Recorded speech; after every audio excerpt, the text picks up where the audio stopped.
Alors, bonjour à tous. Cette vidéo qui va vous présenter et vous rappeler, grâce à la fiche calculatrice fonction que je vous ai déjà donnée, comment utiliser votre Casio pour faire afficher la courbe correctement. Alors, tout d'abord, sur la Casio, vous voyez, j'ai ici le modèle. Il faut d'abord, quand je tape dans Menu, Table, il faut ici bien vérifier que j'ai marqué Y1, Y2, Y3, Y4, etc. Ici, vous voyez que sur ma calculatrice, ce n'est pas le cas. Ça veut dire que ce n'est pas le bon type de fonction.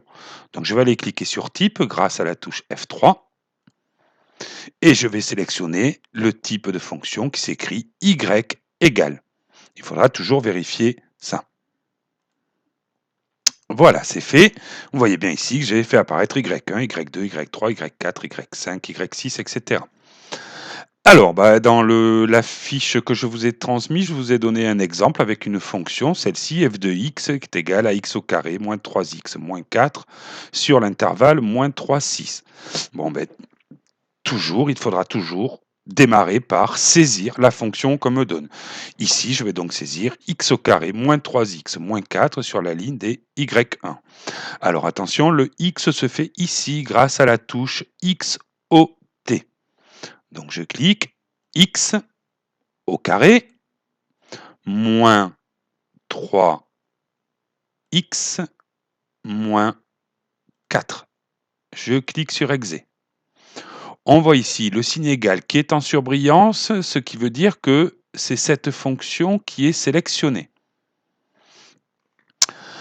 Ensuite, on passe au deuxième moment, éditer un tableau de valeurs. Je veux me faire afficher le tableau de valeurs de cette fonction.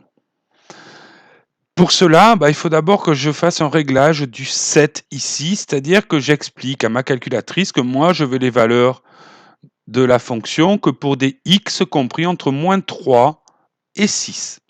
Donc, je vais aller cliquer sur F5, comme c'est indiqué ici, set. Il me demande une valeur start, une valeur end et une valeur de step. Alors start, ça veut dire début, end, ça veut dire fin, et step, c'est le pas. C'est de combien en combien on veut les valeurs.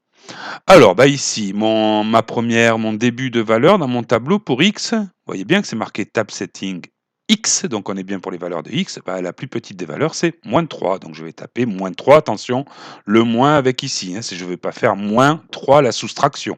Je vais écrire le nombre négatif moins 3. Moins 3. Exé. La fin des valeurs de x, c'est 6, c'est donné dans mon intervalle, donc 6. Et puis le step, c'est de savoir de combien en combien je veux les valeurs. Moi, je veux bien les valeurs de 1 en 1. Je veux bien que dans mon tableau, il m'affiche moins 3, puis après la valeur pour moins 2, pour moins 1, pour 0, pour 1, pour 2, pour 3, pour 4, pour 5, pour 6. Si je voulais qu'il m'affiche des valeurs du genre moins 3, puis moins 2,5, puis moins 2, puis moins 1,5, puis moins 1, puis moins 0,5, puis 0, 0,5, 1, 1,5, etc., c'est-à-dire de 0,5 en 0,5, eh bien, dans mon step, je taperai 0,5. D'accord? Bon, ici, je veux juste les valeurs de 1 en 1, donc je laisse le step à 1. Je tape Exé, je reviens donc au menu Table où j'ai saisi ma fonction et maintenant je vais pouvoir me faire afficher mon tableau de valeurs. On est ici, là, puis utiliser la touche F6 Tab pour afficher le tableau de valeurs. Voilà ce tableau de valeurs. Tout simplement, ce tableau de valeurs, ce sont les images. L'image de moins 3 par cette fonction-là, F de moins 3, c'est 14. La calculatrice a remplacé dans cette formule de calcul x par moins 3, elle a fait le calcul, elle a trouvé que ça faisait 14, etc., etc. Vous voyez que mes valeurs de x vont bien de 1 en 1. Et puis, si je descends avec les flèches, je vais jusqu'à x égale 6.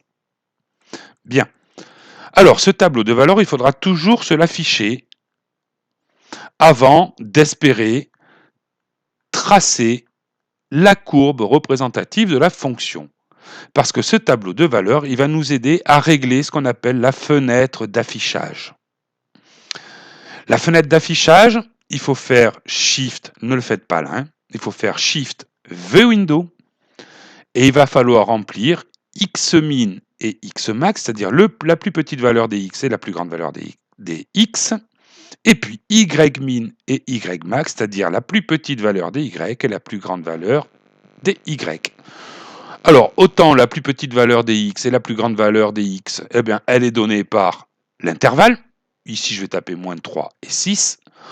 Autant la plus petite valeur des y et la plus grande valeur des y min et y max, eh bien là, elles ne sont pas données dans l'énoncé. Donc, je vais aller les chercher dans le tableau de valeurs. Voilà pourquoi il faut se faire toujours afficher ce tableau de valeurs. Ah ben, je vais parcourir mon intervalle de x de moins 3 à 6, et puis je vais essayer de repérer la plus grande des valeurs pour y et la plus petite. Pour l'instant, la plus grande c'est 14 et la plus petite c'est moins 4. Je balaye, je vois que la plus petite elle descend à moins 6, après ça remonte jusqu'à 14. Donc si j'ai bien retenu, j'en suis ici, si j'ai bien retenu dans mon tableau, la plus petite valeur des y min c'est moins 6, on le voit dans le tableau ici, c'est moins 6. Et puis la plus grande valeur de y max, c'est 14. On le voit ici, on est à 14. Et puis si je balaye mon tableau, je vois que la plus grande valeur pour y, c'est 14. Je ne m'occupe pas des valeurs de x ici, je m'en fiche. D'accord? Je regarde vraiment que la colonne des y. Je regarde quelle est la plus grande valeur affichée pour y et quelle est la plus petite, en balayant bien tout l'intervalle. Donc la plus grande, c'était bien 14 et la plus petite, moins 6. Donc, y min égale moins 6 et y max égale 14. Maintenant, j'ai mon y min et mon y max. Je vais aller pouvoir, dans VWindow, régler ma fenêtre. Shift F3 pour faire afficher VWindow. Vous voyez, c'est écrit en jaune. Alors, x min, c'est moins 3. Ça, c'est mon intervalle. X min et x max, c'est 6. Scale et dot, on s'en fiche. Par contre, y min et y max, eh bien, je vais les régler. Je les ai notés. Y min, c'est moins 6. Je l'avais repéré dans le tableau de valeurs. Et y max, c'est 6. C'est 14, pardon. Et voilà, ma fenêtre d'affichage est bien réglée. Et bien maintenant, je vais pouvoir aller chercher le graphique de cette fonction. Je peux quitter la fenêtre d'affichage en faisant exit. Je vais aller dans le menu, là je suis toujours dans le menu table, c'est bien marqué ici. Je vais aller dans le menu graphe, ici. Dans le menu graphe, on s'aperçoit ici que la fonction est toujours écrite. Je m'aperçois ici que le égal est en surbrillance, donc la fonction est bien sélectionnée. Il ne me reste plus qu'à tracer en faisant draw ici avec F6 la fonction. Et je vois clairement la fonction apparaître dans ma fenêtre parce que ma fenêtre est bien réglée. Dernière chose, c'est ce que je vous explique ici tout à la fin.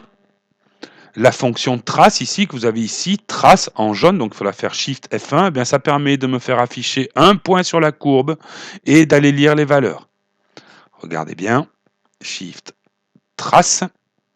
Alors ici on ne le voit pas trop le point, je le déplace grâce à la flèche, vous voyez la croix qui monte. D'accord, et qui me permet d'avoir des valeurs particulières pour x. Pour x égale moins 2, y est égal à 6. Si je veux savoir ici pour quel x, le y est égal à 0, il suffit que je redescende en me déplaçant soit à droite, soit à gauche avec les flèches. À droite pour descendre, à gauche pour monter ici. À droite, et puis je vais me rapprocher le plus possible de y égale 0. Je regarde ici, je surveille y égale 0. J'y suis. Et y égale 0 pour x égale moins 1. Voilà comment on va se servir de cette fonction trace. À partir de quel moment y est au-dessus de 10, eh bien, je vais pouvoir aller chercher ça. Je surveille toujours y jusqu'à me faire apparaître à peu près 10. Hop, voilà. Ici, je suis à 9,75 pour x égale moins 2,5. Et si je monte encore, je suis à 10,3 pour x égale moins 2, environ 6. Donc on est à peu près à moins 2,5. Eh bien, on sait que le y sera plus grand que 10. On va être au-dessus de 10. Voilà comment on va utiliser cette fonction trace. J'espère que cette vidéo vous sera utile. Je résume tout de même. Comment on fait pour tracer une fonction sur sa calculatrice Casio? On vient d'abord dans le menu table. On rentre ici la fonction grâce à la touche X ôtée ici pour la valeur de X.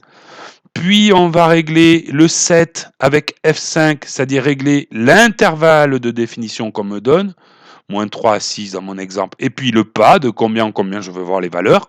Je peux être de plus ou moins précis, de 0,1 en 0,1 ou de 0,5 en 0,5 ou de 1 en 1 ou de 2 en 2 comme vous voulez. Une fois que mon set est réglé ici, le set, eh bien, je me fais afficher le tableau de valeurs de cette fonction avec les valeurs de x bien réglées entre moins 3 et 6 comme on a vu précédemment. Et puis surtout, je vais repérer dans la colonne des y la plus grande valeur de y et la plus petite, en balayant bien. D'accord? Attention, là c'est un cas exceptionnel, la plus grande valeur elle est aux extrémités de l'intervalle, mais c'est un cas exceptionnel là. Hein. La plus grande valeur, ce ne sera pas toujours aux extrémités de l'intervalle. Il va falloir vraiment aller la chercher dans la colonne Y. Donc dans la colonne Y, je vais aller chercher la plus grande valeur et la plus petite valeur des Y, que je vais devoir me noter au brouillon, comme je vous avais noté ici sur la fiche. Une fois que j'ai repéré ces valeurs de Y min et de Y max, je vais faire Shift V window, Shift V window, pour saisir ces bonnes valeurs. Donc les bonnes valeurs, c'est d'abord x min et x max qui sont données toujours par l'intervalle, le domaine de définition de la fonction. Ça, c'est donné dans le texte.